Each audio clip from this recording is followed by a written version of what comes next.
It's the Cinema 9 podcast. I'm Michael Govier. It's Travis Roy. It's Eric Brancher. We're live and uncensored, at least in our reality. You're seeing this or hearing this most likely when it's recorded later on. So welcome to the show, cinema9pod@gmail.com.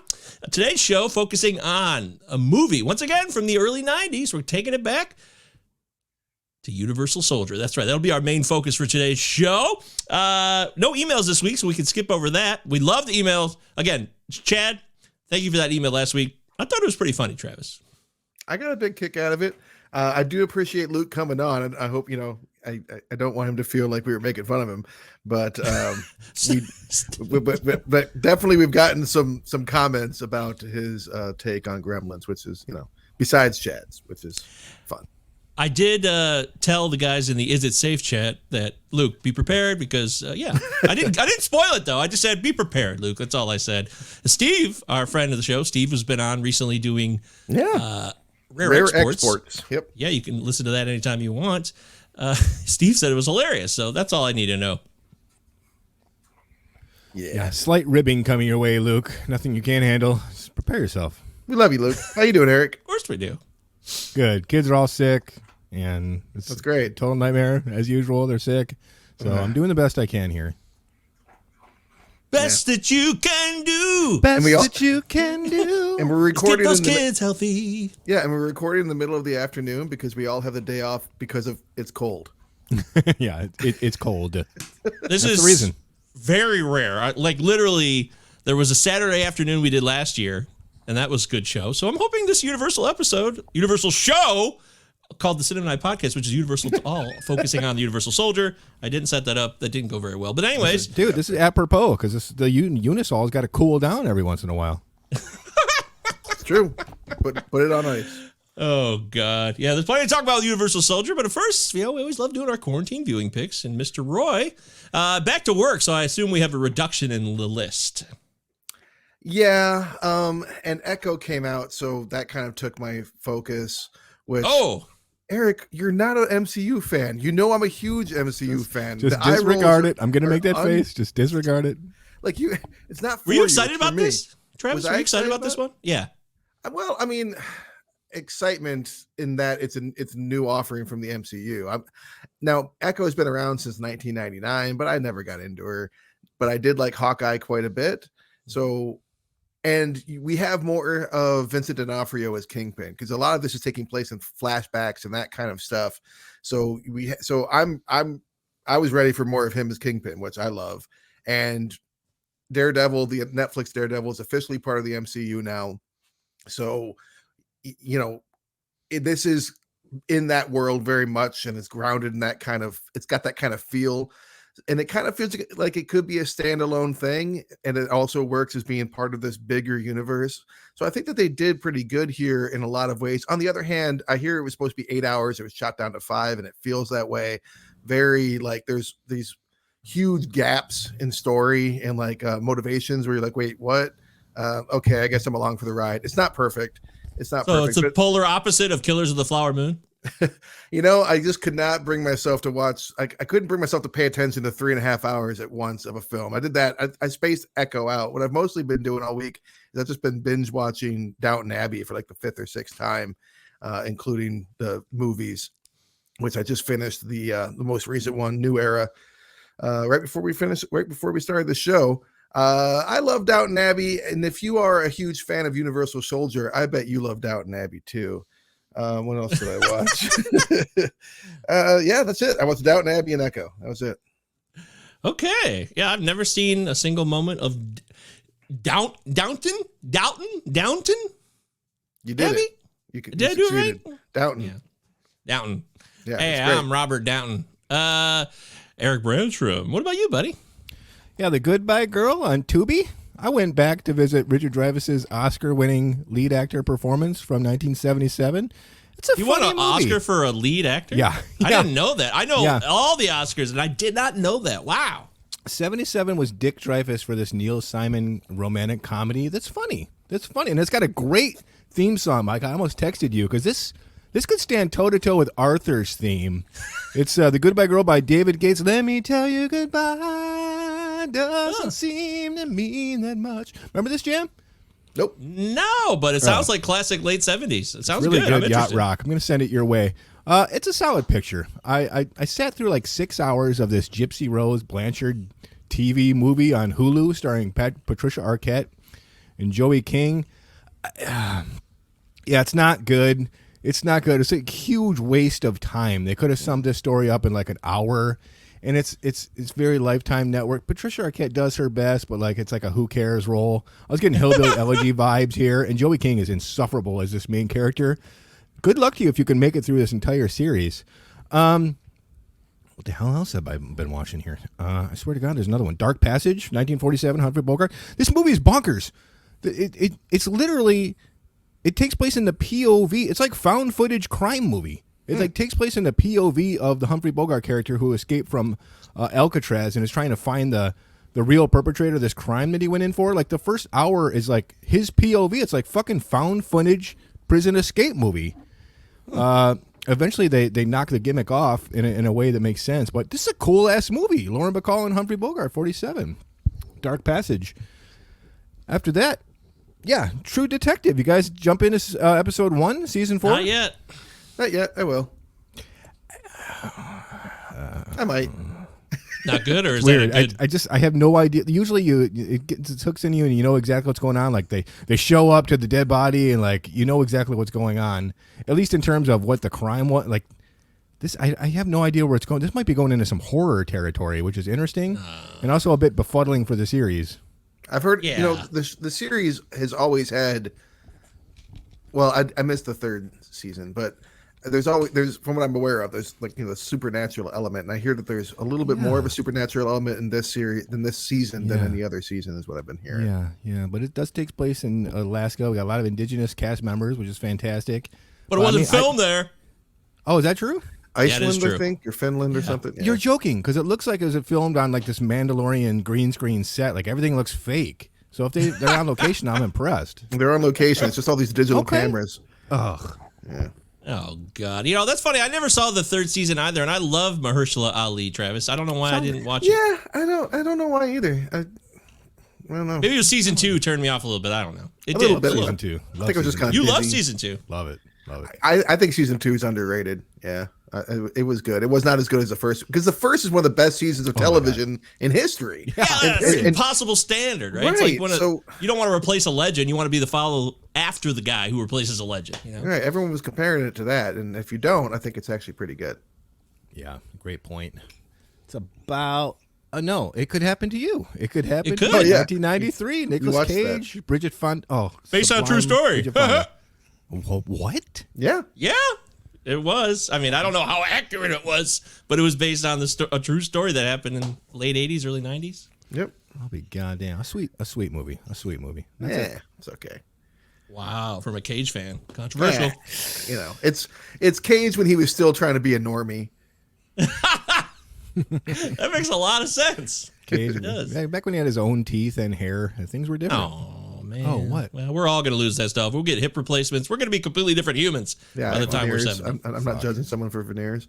There you go. What you been watching, Mike? What you been watching, Mike? Well, I'm the You one. are, Mike. I don't know how long. I mean, guys, time's running out. In Martin life? Scorsese will die soon. So when he makes a film, I'm going to make my best effort to get there and watch that son of a bitch. And I absolutely watched it. I will admit, though, that I did break it up. I didn't stop watching it because I was bummed out or anything. I'm just like, you know what? I'll come back to this tomorrow. It'll be right here, and I'll watch the second half. So I did. I watched it in 2 halves, intermission style, old school. Ugh, man. I can't give anything. I can't give anything away, but I want to talk about the fact that it doesn't. This movie doesn't. It doesn't have to make sense, I guess, but it makes people seem like they're the biggest morons of all time. Like there's so many fools in this film that are so foolish. I don't know, man. I got really angry. I even made a quick video, I think, at some point about 2 hours in. I'm like, this movie's pissing me off. It was really making me mad. I know Paul Schrader's review of it was 3.5 hours is too long to spend with an idiot. Yeah.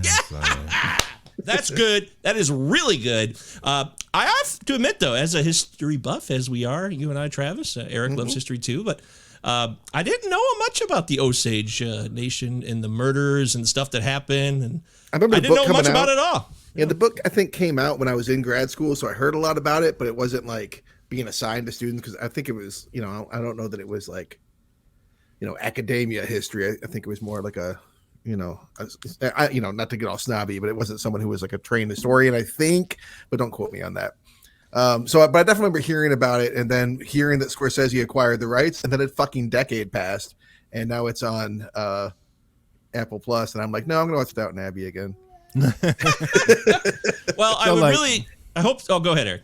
Is it like boring? Like, can you justify this 3.5 hour runtime? It's not boring.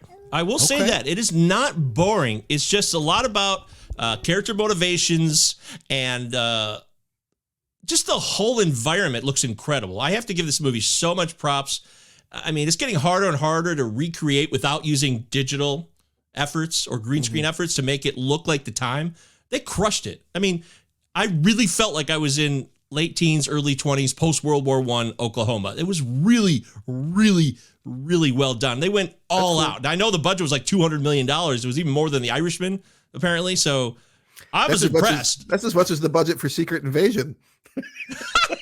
No shit. Wow. Okay, then. That says something. But I hope you guys can watch this because I would love to kind of open it up and have get some of the points that it's not about what happened so much. It's about what's happening. I will say that Robert De Niro, he's getting older and older, but he's really, really good in this one. He's still got it, man. He does. I'll definitely catch this movie. I will probably watch it before we record again.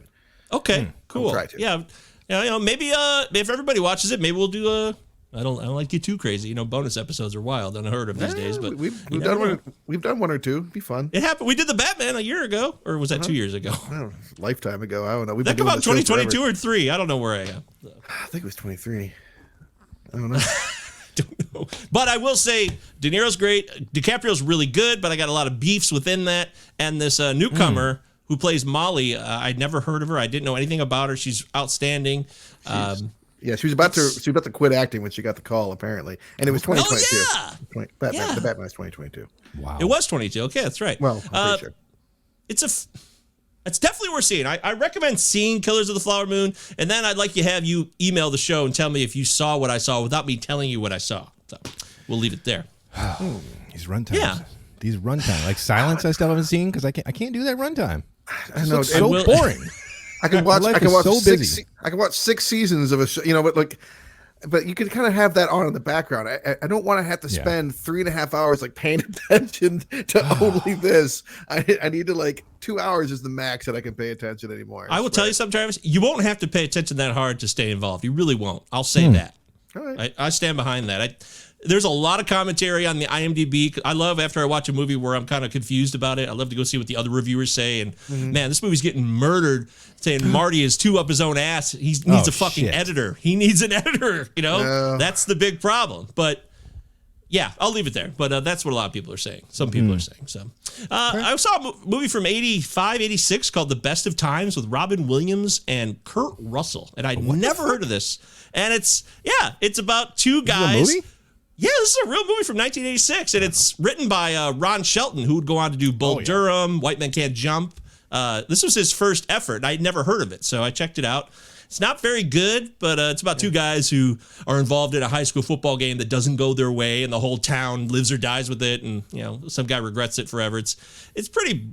I see why I never saw it or heard of it because it's not that great, but it was interesting to see Robin Williams and Kurt Russell in the mid '80s there, They're in their prime. They're in the zone there for sure, or coming into their own. End zone. Let's back this up, though. Did they play high school football player? What is the story? It's about you don't see them as high school football players. Something dumb happens. It's not a secret. Guy drops the big pass. Right. Robin Williams is the guy who misses. He blows it. Kurt Russell throws it to him. Robin Williams drops it. Fuck? Now they're adults and their lives suck and they live in shithole Bakersfield, California. Is it like a goofy comedy or is it more like a dramedy or like? That's the problem. It's trying to be funny. I think it's like a comedy, but it's not that funny at all. That's the real problem. So it's Ron but it's also trying to be serious. There's a rom-com kind of thing there. It's not great. It's not great, but it was interesting. Russell and Williams were good. They're doing their thing, but it's just a stupid premise, really. So, who played the also, coach? it's got, Same guy always plays the coach in these 80s football movies.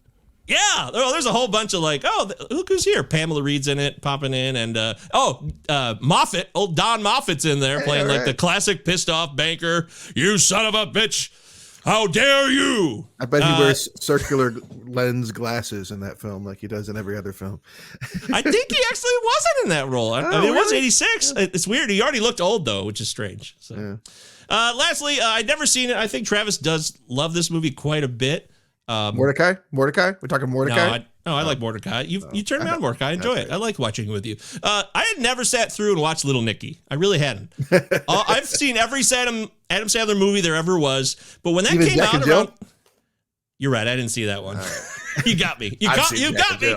Let me clarify the statement. Let me say that I saw every Adam Sandler movie till about 2004. Okay. 6. That's my boy.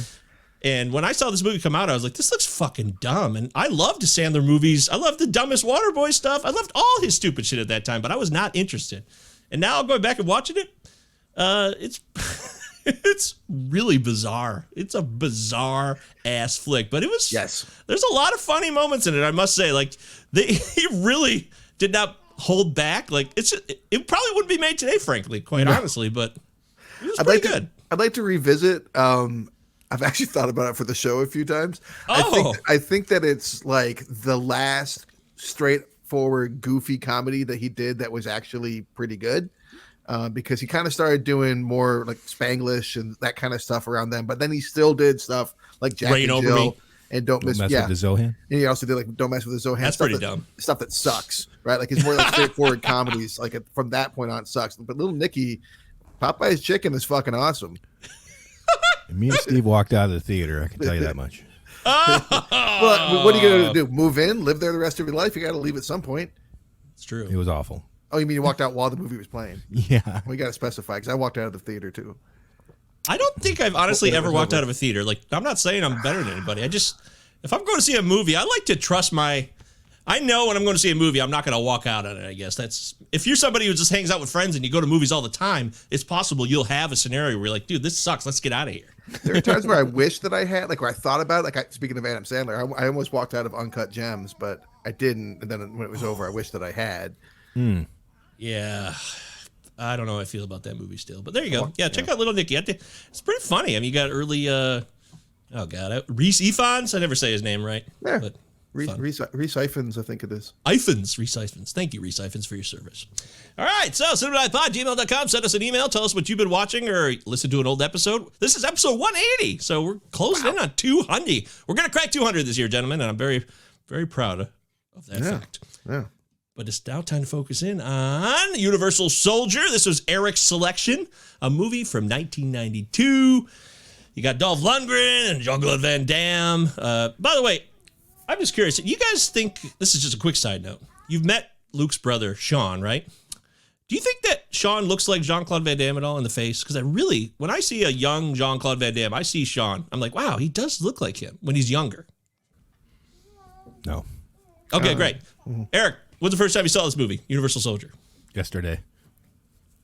Really? Well, I think it was the first time I saw it too. I thought I'd seen it before, but I think it was yesterday for me too. I love bringing stuff on the show. I get it. We got to see if it holds up, but not just to us, but like in general, because this made a shitload of money. So I love visiting films on this show to review that I have never seen yet. It's always a fun time. But yeah, I'm just like you guys. The poster, the headsets. I'm like, what the fuck is Spy Tech the movie?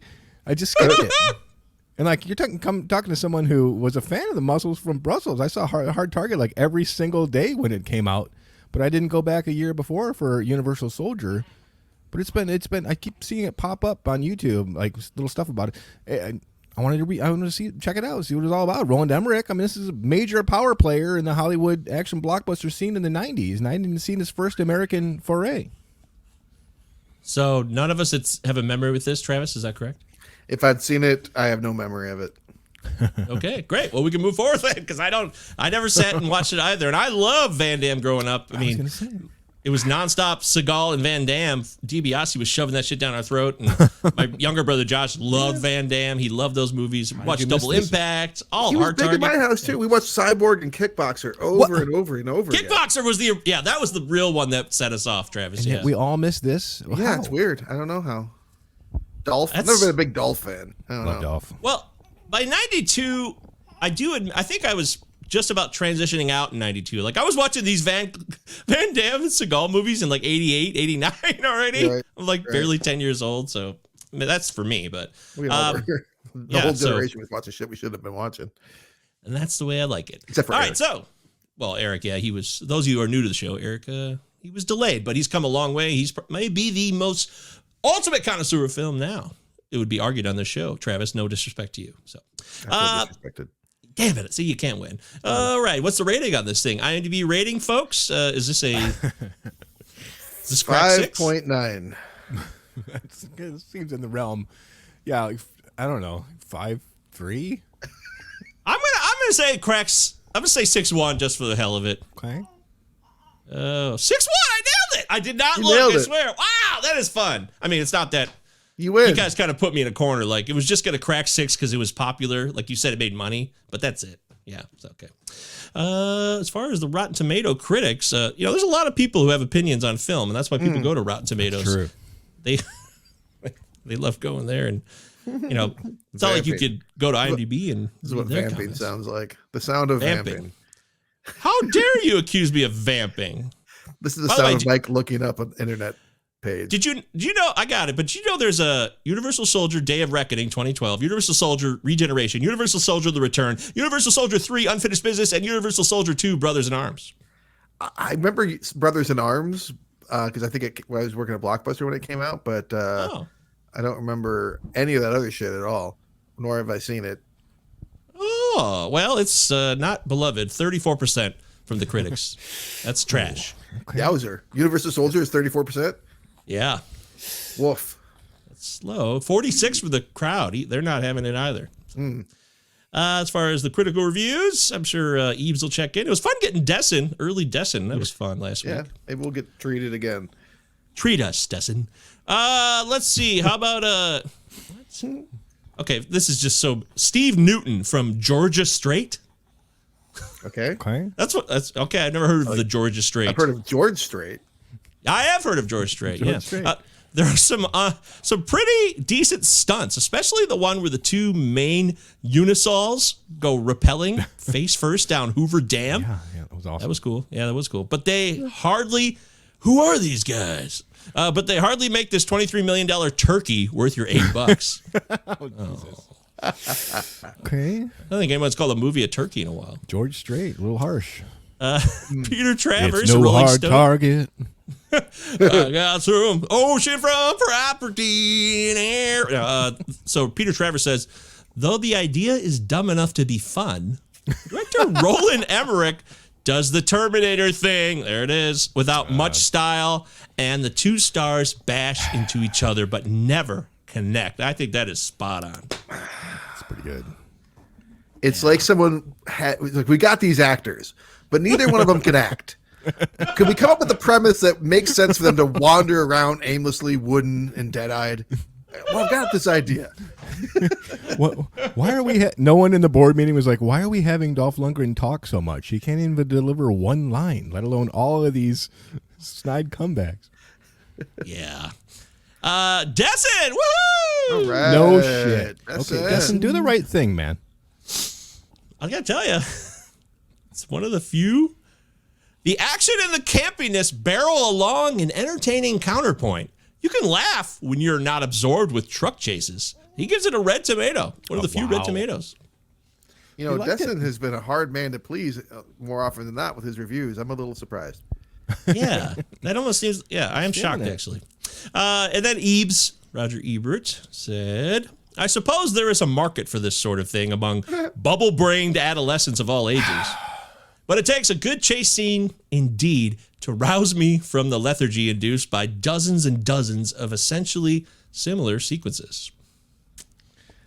Oh man, I'm sorry. How is this that different from every other dumb action movie in this stage? Why are they being so hard on this movie? Well, it's not, but it's also just really derivative. It is. It's a 92. It's not 88. Yeah. We had a big 80s. I mean, the 80s was action, right? So now here we are 90. So it's old news by 92, I think. That's not crazy to say. Yeah, that's what I'm thinking. I mean, it wasn't not long after this. Last Action Hero bombed, and action movie took a turn towards the spectacular with following Jurassic Park. Yeah. Kind of settled into parody. I mean, after T2 year before, and it was such a game changer that like you can't go back to the dumb testosterone, coke, squib shit fest. You just can't go back. That's it. It's so Terminator. It's so T2. It really is. I mean, these guys who are created, all right, they're brought back. And then also the fact, like little scenes like the diner scene, like that is so, I misunderstood. And there's all these guys who want to kick my ass. It reminds me of the billiard scene in T2, like immediately. Is it an action movie from that era if there isn't a bunch of local bubbas getting their ass kicked by the fucking hero? It's not just that. It's that there's so many guys that are just ready to fight. We saw it in Natural Born Killers 2 years later. It's so funny that I've never walked into a restaurant where some guy started some shit. Most people get uncomfortable. They're like, please make this stop. Nope. Yeah. Everybody in a movie and an action film is ready to fucking throw down. Right? So funny. Sunny side up. You're going to just get up from your booth and kick the dudes that have nothing to do with the initial conflict just take their shirts off and like take a chance at the guy. So dumb. Plus, they didn't even need to fight him. He had money. He bought those bus tickets. He just could have paid. He just was inarticulate. Yeah, that's true. It was funny though when the cook called his own food slop. He's like, it's pretty good. Busting my ass for the slop all day. He's like, damn right it's good. So weird. That guy, by the way, he's always in movies, that guy. He's dead. He's dead. He's in a lot of Oliver Stone movies, and he's always in football movies, too. That's just a random fact. Maybe that's because I don't really watch those movies. I don't recognize him. That would make sense to you, yes. He's also in The Limey. He gets thrown off the... oh, shit. Yeah, he was the toady for Fonda. That's right. Yeah. Shit. So the critics mentioned that Dolph Lundgren, Jean-Claude Van Damme, who I think has more personality than Lundgren, in my opinion. That's me. You disagree? No, continue. I'll get to it. Okay. So I think Dolph Lundgren was given an opportunity here, and this really, I think, was like his last opportunity to show that he could have a little acting ability, I guess you would call it, or even just be outside of himself, show something more, because he's supposed to be this guy who's pissed off, and and it's all about the chain of command and betrayal and all that shit, but like he just doesn't sell it at all. Every line comes out stiff to me, and it's really noticeable to me, and I don't want to rip on a guy for that, but it was so noticeable, I have to say that. Are you making the point delicately that Dolph Lundgren's not a very good actor? I think maybe he got better later in life, actually. When? I don't know. I was hoping. Wasn't there some comeback vehicle he had 10 years ago where it looked? I don't know. I was hoping for that. No. He was probably in one of the Expendables movies or all of them. I don't know. All of them. I've never seen. Oh, I didn't see those. Yeah. I'm sorry. I loved Dolph Lundgren in this. I loved his delivery. There was something about it that I enjoyed. I thought it was fun. I liked his delivery. I like this character. Like his motivations are ridiculous. Like they could have actually made him have like an argument about why even the war is wrong in the first place instead of just traitor, which makes no sense at all. But I like Dolph Lundgren in the film. He was horrible as He-Man. He was awful as the Punisher. I like I Come in Peace, but he actually has some charisma in this for me. I don't know. Well, maybe it's just me. Standing next to Van Damme, he does. Yeah, that's true. That's true. I mean, the leading man in this movie is playing a character who's like subdued and like kind of vacantly staring off for like most of the movie, which that's how it's written. So he does that okay, but he does that really, really well because that's what he does usually. Now, I like Van Damme, don't get me wrong, but I like him as a fighter. And we kind of make jokes about the fight in the diner scene, but that's one of the few moments where we really get actually like a hand-to-hand combat from him. Yeah. The climax is pretty great between the two of them in terms of physical combat, but you're getting a lot more acting from this, from Van Damme in this movie than usual, which they make up for it by having lots of long, loving shots of his naked, hairless, oiled body. That's true. It's quite a specimen, I must say. Yeah, and maybe I'm bringing in like post Van Damme because I really loved JCVD. So that you can't, that's not fair to me. I got to take that out of it. You're right. Yeah, and that was years after this. It was. Yeah, it was almost 2 decades. And seriously. Also, just so we mention it, and if apparently there was a fake standoff at the Cannes Film Festival. They both. It's amazing that these guys went to Cannes first off. Like I don't know. I've never been to Cannes, but. Seems like action movies like this would not be the fare there, but apparently they're there, and they both got in a scuffle, and they both admitted later that it was bullshit. They made it up. And it was 92's Comic-Con, right? Right? Yeah. That's what Comic-Con! Cannes meets Comic-Con! That sounds awesome, actually. But, I mean, it was a much different thing back before nerds were cool. Cannes. Oh, the Cannes Film Yeah, the Cannes Film Fest. Oh, this was at Cannes? This played at Cannes. What? Yeah. And they staged a fake fight there, which the media took off and ran with, which these guys both years later admitted they did it, made it up. They faked it so that they could garner more publicity for the movie. True. My mind obviously assumed you were talking about like Comic-Con because I cannot believe that this was at the fucking Cannes Film Festival. You were truly blown away. That is so funny. Did this win the Palme d'Or? Oh, Roland Emmerich's got a lot of pull over there. I don't know. No, French, they're crazy. But yeah, I don't know. No offense to our French fans. Oh yeah, we love our French people. What is this like? What is this technology? Oh, it's not. I mean, if all you gotta do is reach out and yank the headset off the guy, and he's completely disarmed. Really, kind of. That's a lot of. You got tech that makes people immortal, but you can't make the fucking headset not stay on. Yep. You know how like 2001 still looks pretty cool, even though it's so dated? Yeah. This movie is newer than that film, and it looks so dated with this. Headsets. You're right, the spy tech, like Spy tech. IT fucking, hey, how can I sell you on a credit card? Just nonstop. That's what it looks like. It looks like It's so dumb. what are those? It's like Tele spy tech. It's like fucking electronic Telemarketers. survivor shot. Like I had in 1993. Like, and there's no way this thing is holding up in that water. Like as soon as like they hit the water in that ocean, I was like, there's no way. All that technology is destroyed right now. There's no way it survived it. It looks annoying to act with. Like they're all just kind of like, pinching it in there and walking around with it, like looking Trying around to with see one out of eye. it. Especially Tiny Zeus Lister. He's only got one good eye, and he's trying to see out of that stupid thing. whose name I did not see in the cast. The cast, like in the beginning, like the credits in the beginning, was amazing. It's just like this really cool opening where it's like the body bag. That was sequence. awesome. Yes, that's very cool. Lundgren, Van Damme, and then it's a list of nobodies, and Jerry Orbach's going to show up for like one scene. There it is. The guy that played the fucking dentist from Ed Wood's going to show up at the beginning, and that's Jerry about it. Orbach. Yep. Oh yeah, I also saw. I've been rewatching Deadwood lately too. I didn't mention that, and I saw Leon Rippey, that guy who plays the other guy who runs the poker bar over there. I was like, oh, it's that guy. Yeah, I just that's saw one him of for the a second. few names I recognize from the list, but I don't remember who did he play on Deadwood. Oh, he was a guy who was at Tom's bar. That was like wasn't really a rival to the Gem, but that's where season 1 where Wild Bill would play poker a lot at that place. Yeah. This stupid imaging technology looks like the fucking Game Boy Advance. It's like that's the best resolution you could get. Oh yeah, it's just so bad. I mean, I don't know if they're trying to make. What's the commentary here about war? No, there is none. They didn't bother. Yeah, there is. It's ham-fisted though. It's PTSD is bad. The army uses people up. It's all very tried and true kind of critique, which I'm not opposed to the critique, but it's not subtle.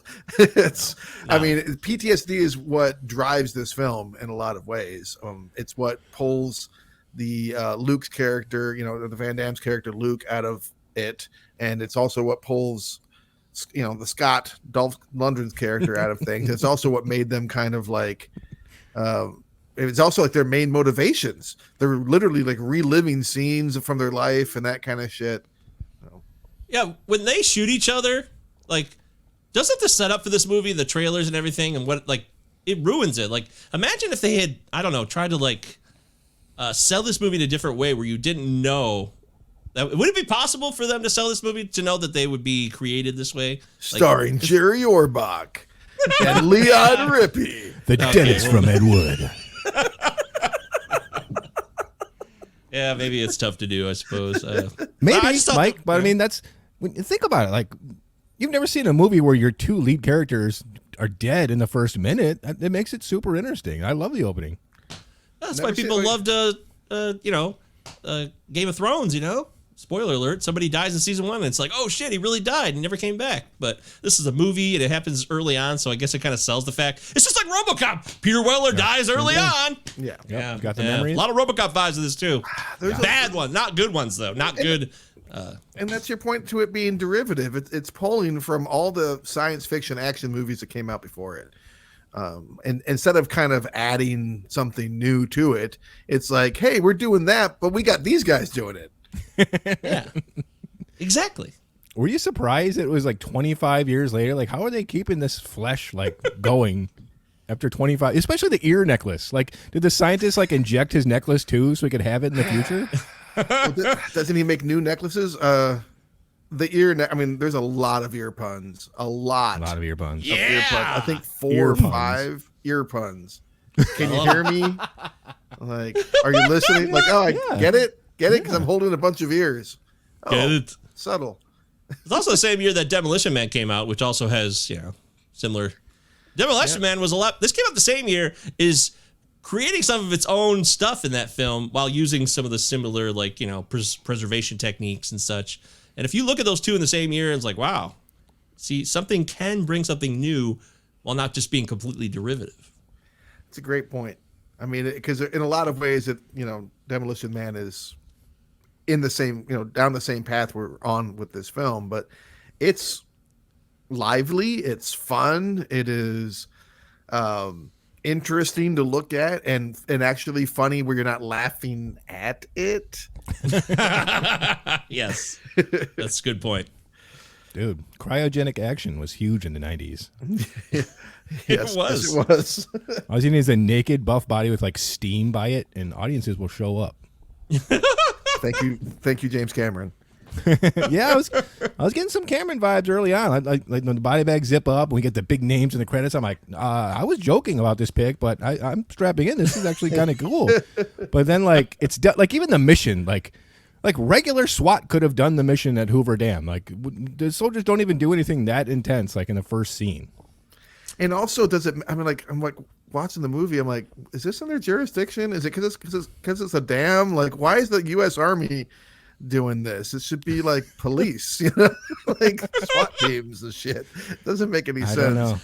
I know. And like I kind of like the idea of like a mobile fortress for the Unisols that like has the cryogenics in it and like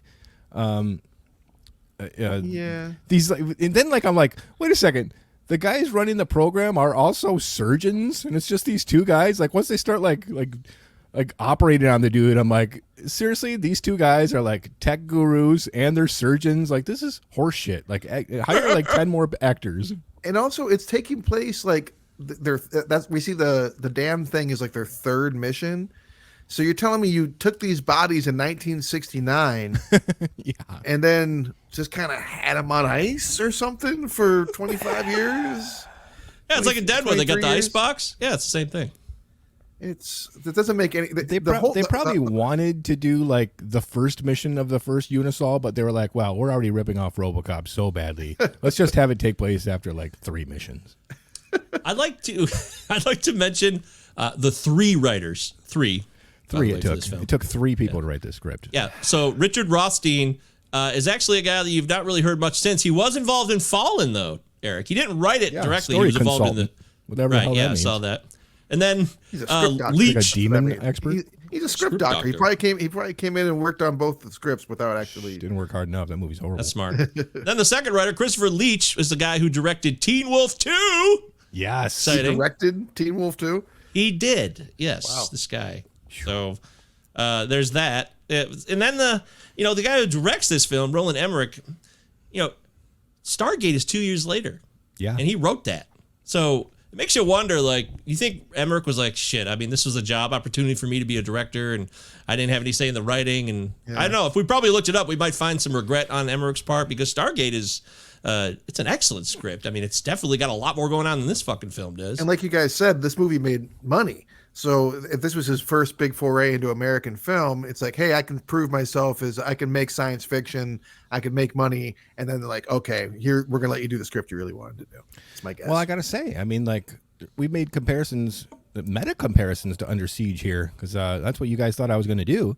Plus, we've got a disgraced Vietnam vet turned villain in an action movie done right in Under Siege.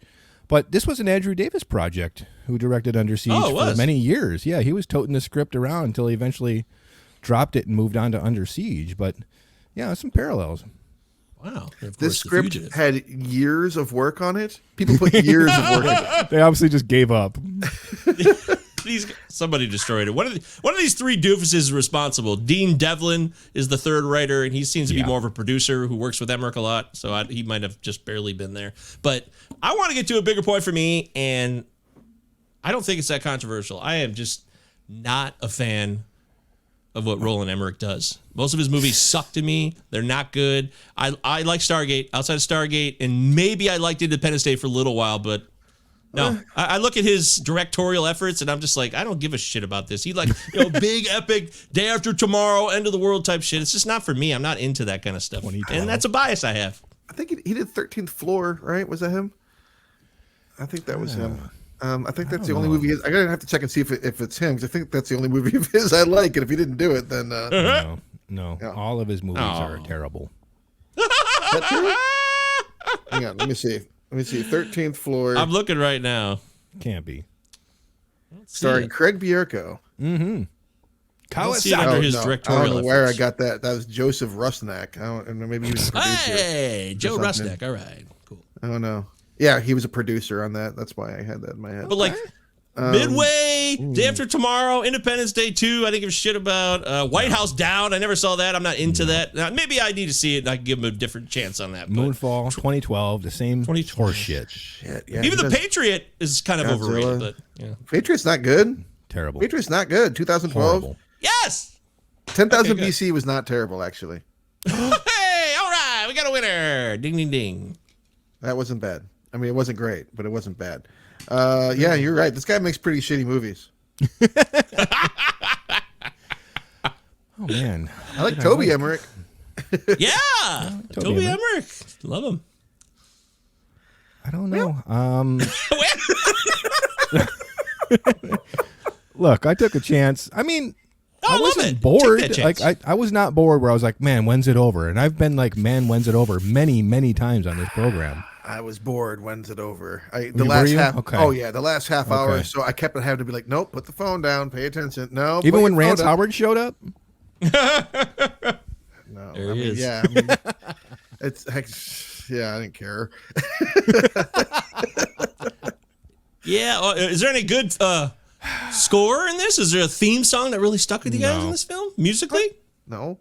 No, of course there wasn't. No. There definitely was not. Terrible. Terrible.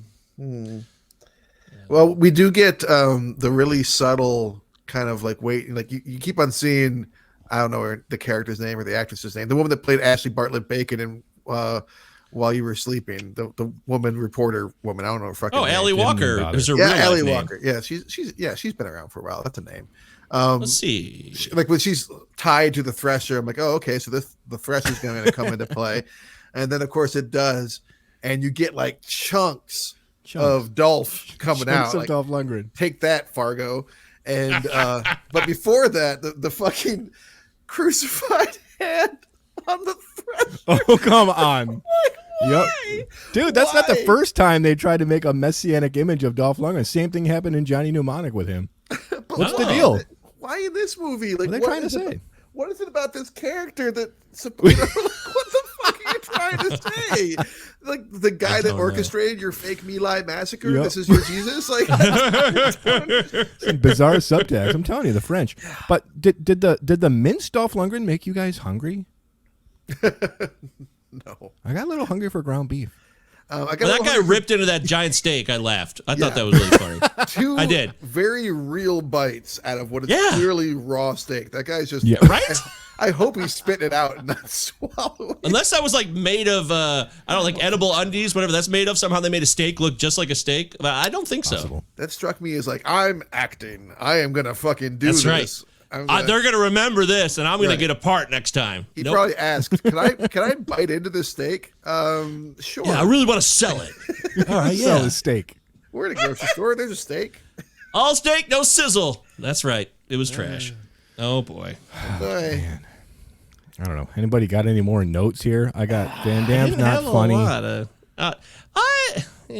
I feel bad. Way for Van too Damme many lay low breaks, like lay low after an action set piece. Way too many lay low breaks. That's a great point. Yeah, that's the main problem with the movie. Yep. Is that it's uneven because you're just constantly up and then down and then up and then down. There's not like that's a really good point. Let's find a ranch and lay low.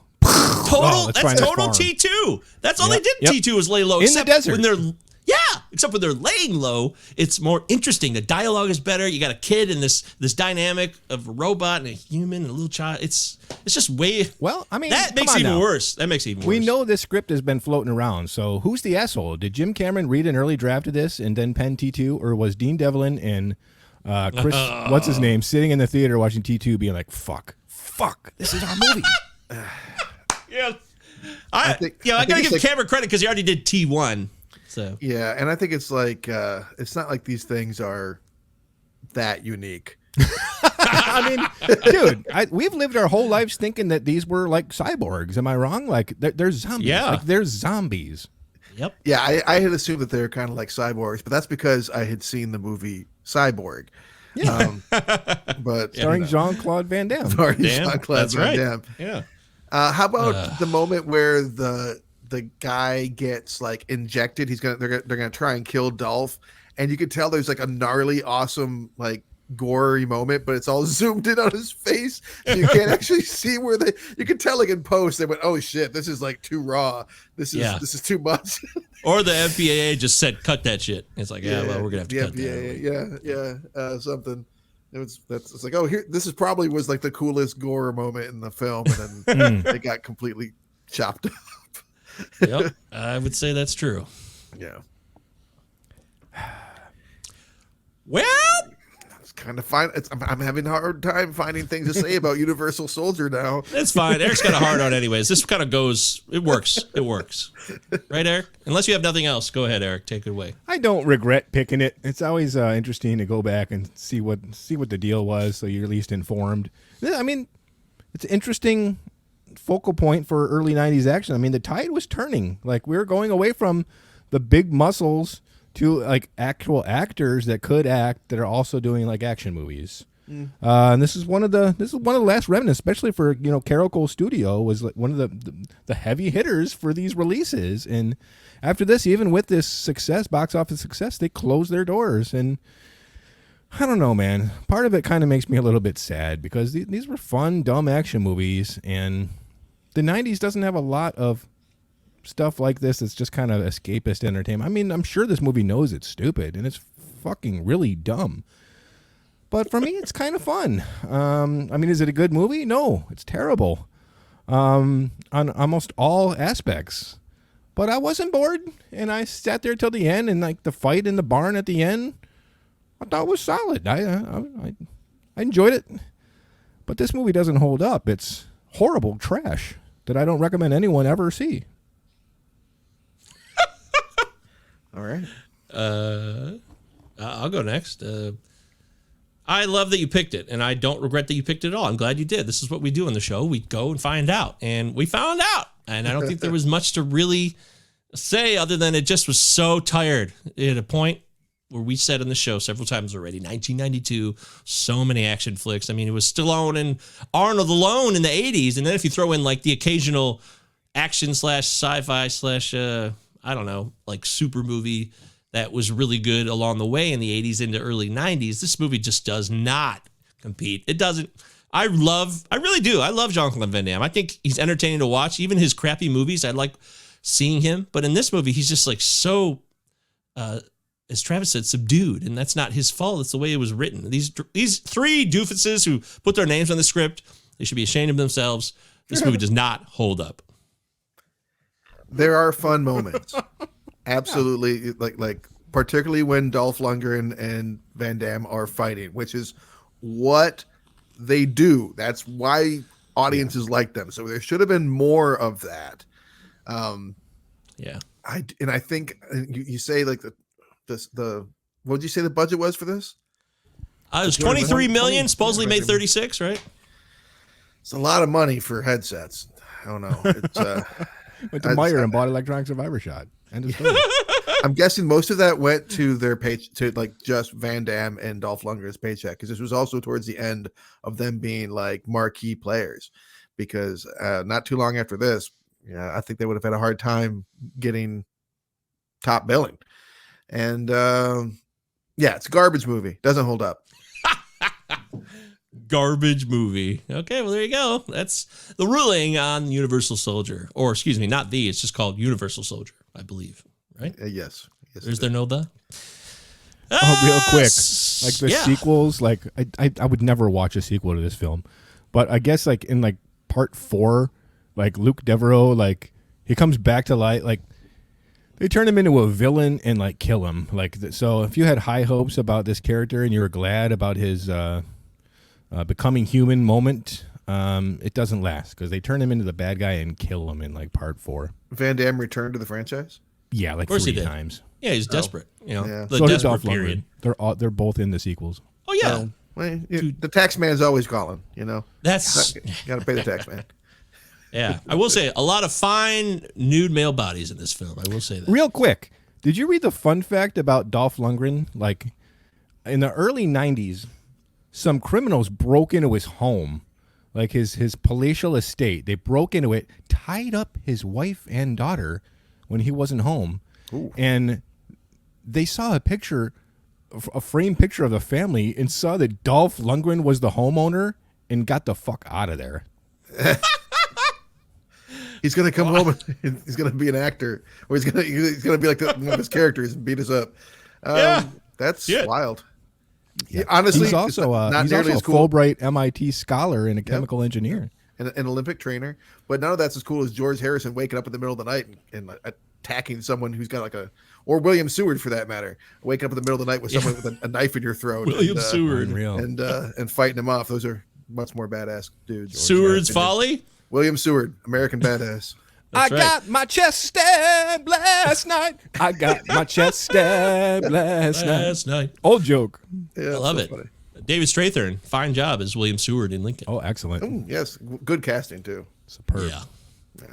Okay, well, before we go, I got to give my pick. I haven't picked a movie in a while, and the last time I did, we didn't do it, so I feel like that's all my fault, for the record. I take full responsibility, but I am ready to get back into it. And boy, there's so many choices. It's been real tough, as it always is. We're here in the early 90s for 2 straight movies, so we got to bounce, I think. I feel like we got to get out of the... Okay. I'd like to take us in a different direction, as we all tend to do on the show sometimes. Just pick a Diane Keaton movie and let's get out of here. Yes, sir. A Something's Diane Keaton movie. Something. You guys are funny, aren't you? Well, you know what? I was really thinking about doing one thing. I thought I was kind of locked in on it, but then I remember what happened when I picked a movie that was kind of like it before, and it didn't go over well. So I decided to move. Oh, we did. We actually did do that episode. Yeah. So I just decided to kind of stay away from that. So I guess I won't do that, but I will pick. This is a movie from the year 2000, and I don't know if it's good or not. So it's really a great opportunity for me to dive in. I'm going to regret this if I don't jump in. I may regret jumping in, but I'm going to regret if I don't. This is unlike you. Like, you should be true to yourself. Like, you're always getting on people for being like, oh, that's fucking bullshit. Don't care about what other people think. If that was your instinct, go with it. Be yourself. And I just need to step in and say, Mike, I don't know. Well, the problem was, it's not that I'm afraid to do that. It's just that, like, I looked at the movies that I was deciding on, and I'm like, you know what? No, this is... It's got to be your choice. Yeah. So this is definitely my choice, and I feel good about what I'm going to tell you right now. The year 2000 film. I guess it's kind of an action film, but it's really not. This is a film that features Russell Crowe. So we're going to see Russell Crowe in the year 2000. And what's funny is the first thing you guys will think of is probably what we did last week, but it's not that one. No, Breakdown? Not Gladiator. We're not doing Gladiator. No. Oh, Russell Crowe. I was thinking of Kurt Russell for some reason. Russell Crowe in 2000. In 2000. Insider? No, that was 99. 99. Great. We're going to go with the 2000 flick, Proof of Life, starring Russell Crowe, David Caruso, David Morse, Meg Ryan. Have you seen this movie? I have. Okay. Many times, but not in a long Many time. times?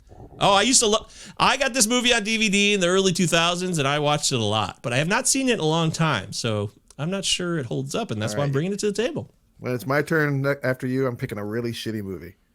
Oh, have you seen this movie? Is it terrible?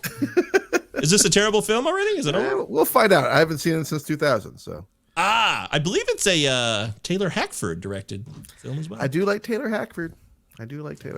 Remember, Russell Crowe stole beautiful Meg Ryan away from Dennis Quaid on the set of this film.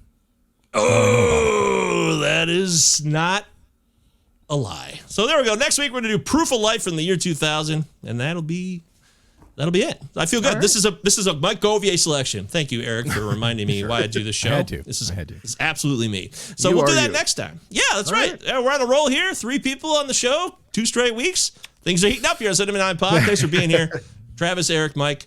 Bye-bye. Say goodnight, asshole. Who the hell are these guys?